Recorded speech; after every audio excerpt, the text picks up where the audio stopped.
The Oracl Network. Look deeper. We have an active shooter. We have an active shooter inside the warehouse.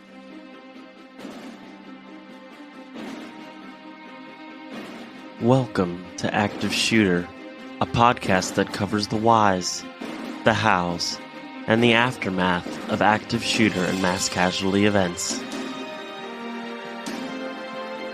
They have an active shooter in the building. A second call says they are being attacked. I've been shot. 1692 means we got shots fired at 4:15 a.m. Route 291. Sounded like an automatic firearm.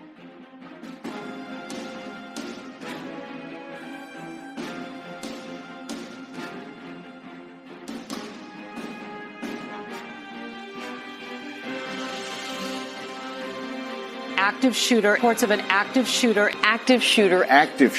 mass casualty incidents. Thank you for listening.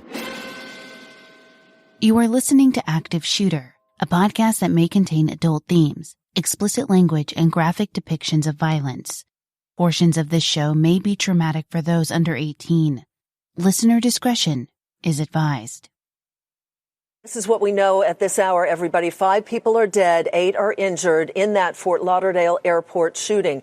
The alleged shooter is in custody. He gave up with no shots fired by police. Basically, he ran out of ammunition, so he laid spread eagle on the floor.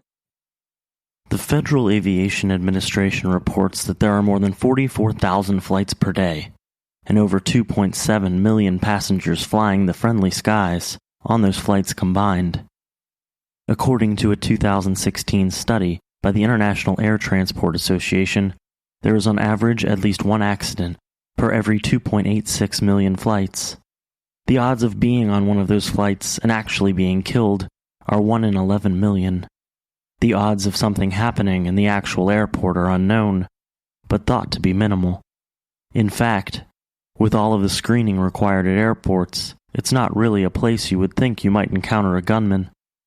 Unlike schools, malls, and stores, airports seem rather safe.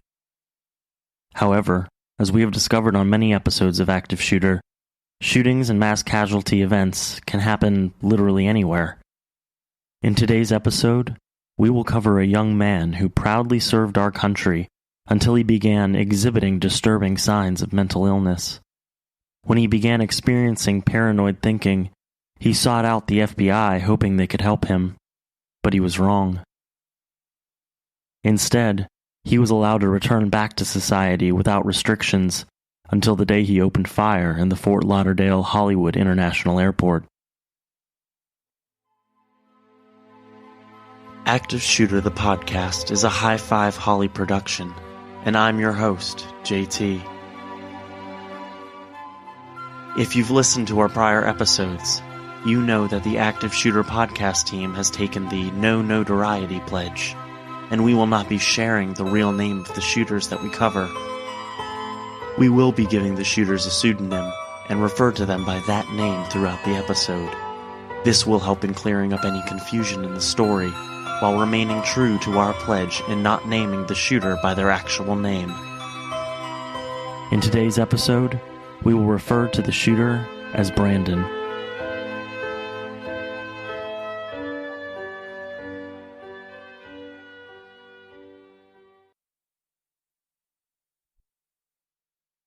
On January 6, 2017, around 12:40, Delta Flight 1465 flew into the Fort Lauderdale Hollywood International Airport from Atlanta, Georgia. Many of the passengers on the flight that day were on their way to nearby Port Everglades to board cruise ships. Just prior to that plane landing, at about 12:11 p.m., a different Delta flight had arrived at the Fort Lauderdale Hollywood Airport from Minneapolis. As passengers from both flights began rushing to the baggage area, they had one thing in common. They were each oblivious to the impending danger that awaited them that day. Among the busy passengers that day was our shooter, a 26-year-old man we will be calling Brandon.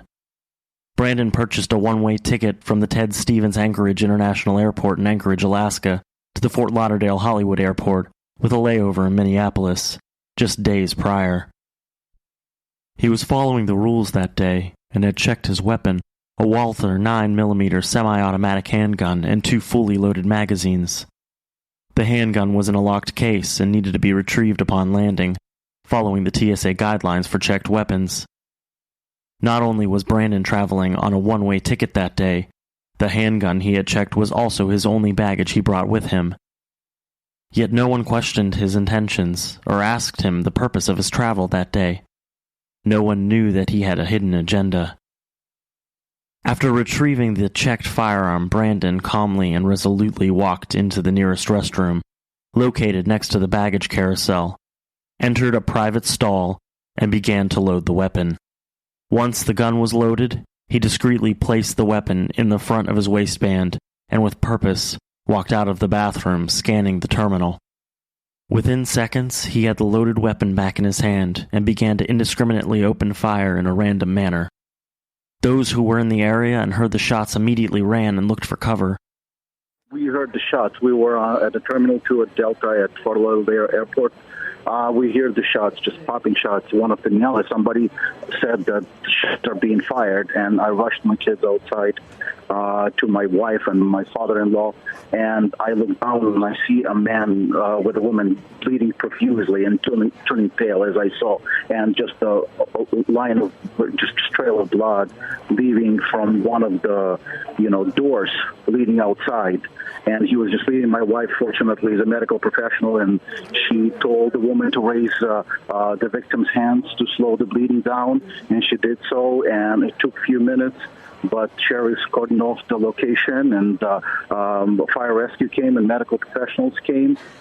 They were able to take the man to the hospital. Almost immediately, the terminal was filled with chaos and panic, and people tried to move to safety away from the gunfire. Some ran, but others who were closer had no other choice than to hide. They dove behind suitcases and hid in the baggage carousel. Others ran into restricted areas hoping the gunman wouldn't follow, as if rules would be enough to save them.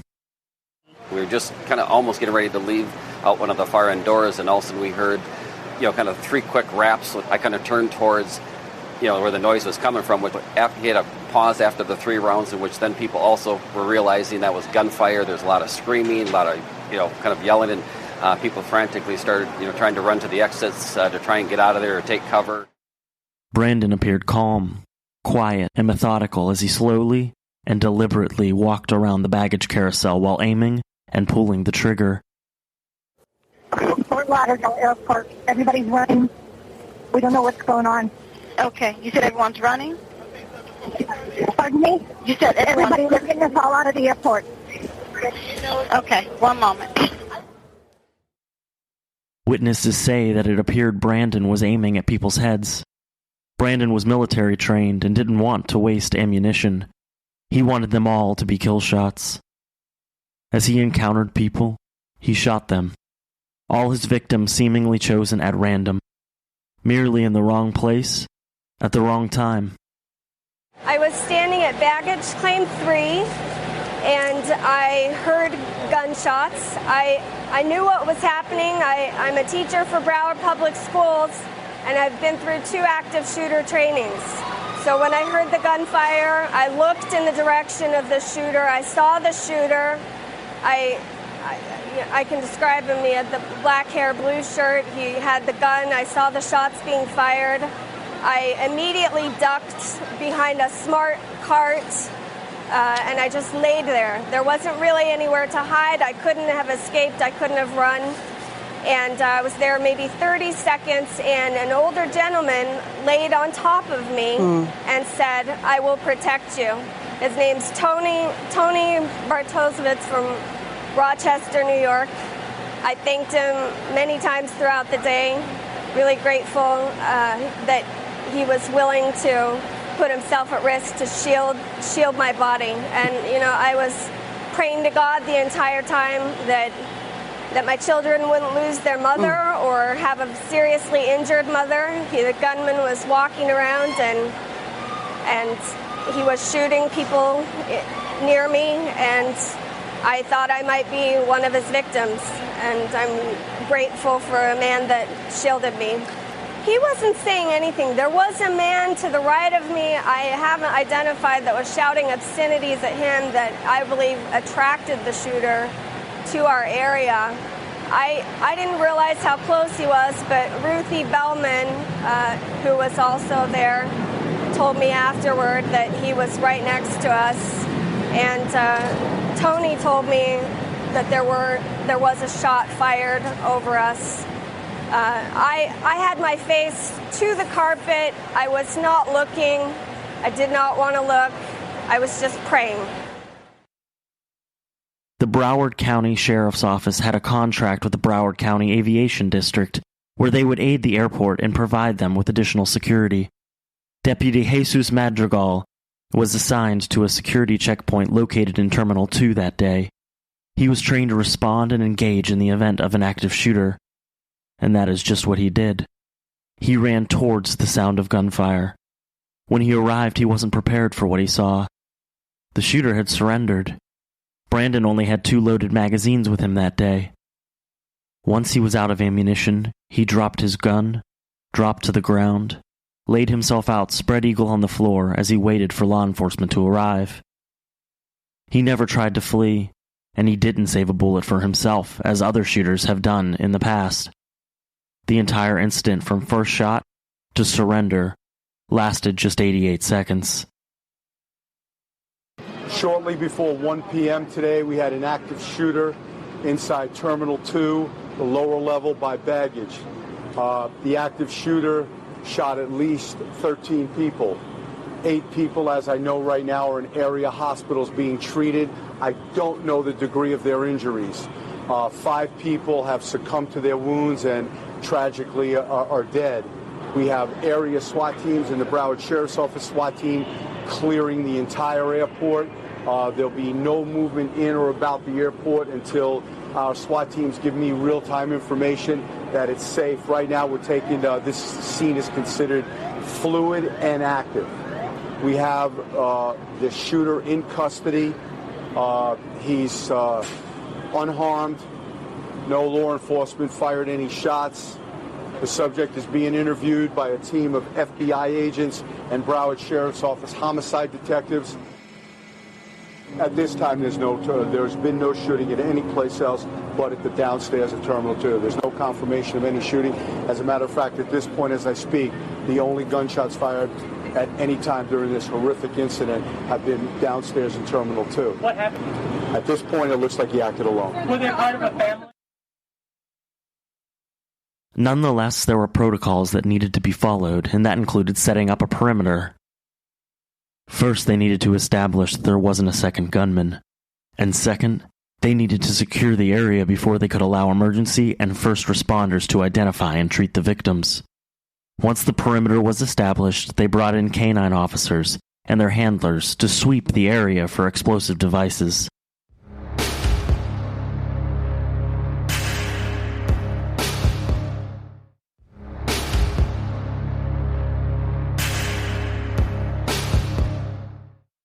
Terminal 2 was completely shut down while SWAT cleared the terminal, initially leaving the rest of the airport open, even allowing other planes to land and take off, but that would only last for a very short time. Just 90 minutes later, after the shooter had been detained and a command post and emergency operations center were established, a Customs and Border Patrol agent heard what he thought were more gunshots in the distance. Others told him that he hadn't heard gunshots at all, but he refused to listen to any of them. He reported the phantom shots to the Broward Fire Rescue emergency personnel, which triggered a complete lockdown of the entire airport, causing further chaos and panic and diverting numerous other flights and stranding thousands of passengers. In fact, the emergency personnel announced that additional shots were fired in Terminal 2 over the radio. A JetBlue airline supervisor had cleared his employees from Terminal 3, which caused even more panic. TSA agents, employees, and passengers ran outside to the nearby parking garage. At this point, in the midst of the panic, another deputy reported that there were additional shots fired in Terminal 4, which caused the passengers and employees in that terminal to want to flee as well, in all directions. At this point, in the midst of the panic, another deputy reported that there were additional shots fired in Terminal 4,